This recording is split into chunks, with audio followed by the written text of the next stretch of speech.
Technical Bangla YouTube চ্যানেলে আপনাদের সবাইকে স্বাগতম। আজকের ভিডিওতে আমি আপনাদের সামনে একটি বড় হ্যাকিং গ্রুপ নিয়ে কথা বলবো, যে হ্যাকিং গ্রুপটির নাম লল সিকিউরিটি। আপনাদের ভিতর অনেকেই হয়তো এই গ্রুপটির নাম শোনেননি। এটি তাদের কাজকর্মের জন্য খুবই আলোচিত এবং পরিচিত। তো আজকের ভিডিওতে আপনারা এই গ্রুপটি সম্পর্কে বিস্তারিত জানতে পারবেন। তো ভিডিওটি শুরু করার আগে আপনারা অবশ্যই ভিডিওটিতে একটি লাইক দিবেন। তো এই গ্রুপটি কোথা থেকে তৈরি হয় এবং কিভাবে তৈরি হয় প্রথমে আপনাদের সেগুলো বলবো। আমেরিকার কর্মকর্তাদের মতে 6 জন সদস্য মিলে এই গ্রুপটি প্রতিষ্ঠা করে। তারা এই গ্রুপের নামে আন্ডারওয়ার্ল্ডের সব থেকে বড় রাজনৈতিক দল ফাইন গ্রাইল প্রযুক্তি প্রতিষ্ঠান, এইচ বিগার ও ফক্স ব্রডকাস্টিং কর্পোরেশনের উপর সাইবার হামলা চালায়। তারা এইচ বিগারের ওয়েবসাইট থেকে ব্যক্তিগত তথ্য চুরি করতে সক্ষম হয়। এই হ্যাকিং এর জন্য তারা পরিচিতি লাভ করে 2011 সালের মে মাসে। অ্যানোনিমাসের উপশাখা অর্থাৎ ইন্টারনেট ফ্রেন্ডসের এই 6 সদস্য মিলে পরবর্তীতে গঠন করে লুল সিকিউরিটি নামে এই হ্যাকিং গ্রুপ,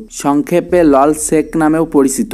এটি একটি কম্পিউটারের হ্যাকটিভিস্টের দল যারা অনেকগুলো গুরুত্বপূর্ণ ওয়েবসাইট হ্যাকিং এর সাথে জড়িত ছিল। এই হ্যাকার দলটি 2011 সালে সনির প্লে স্টেশনও হ্যাক করেছিল।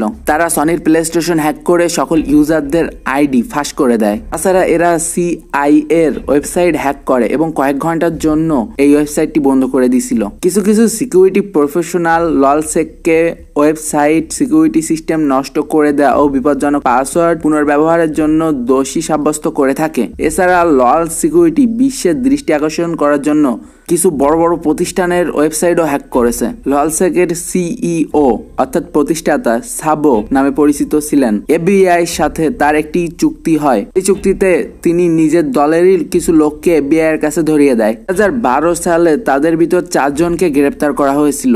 20 জুন 2011 মধ্যরাতের পর ললসেক হঠাৎ করে তাদের টুইটার পেজে একটি ঘোষণা দেয়। সেটি হলো তারা অফিসিয়ালভাবে বলে যে হ্যাকিং ছেড়ে দিবে। এই বার্তার সাথে তারা তাদের একটি স্টেটমেন্ট দাবি করে, সেটির নাম ছিল ললসেকের 50 দিন, এবং তারা এটিও বলেছিল যে তাদের হ্যাকিং গ্রুপে 7 জন সদস্য আছে। তারা তাদের হ্যাক করে রাখা বিভিন্ন ওয়েবসাইটের ইউজার নেম এবং পাসওয়ার্ড ওপেন ভাবে প্রকাশ করে দেয়। এই হ্যাকটিভিস্ট গ্রুপটি অ্যানোনিমাস ও অন্যান্য হ্যাকারদের সাথে মিলে অপারেশন অ্যান্টিসেক চালু করতেও সাহায্য করেছিল।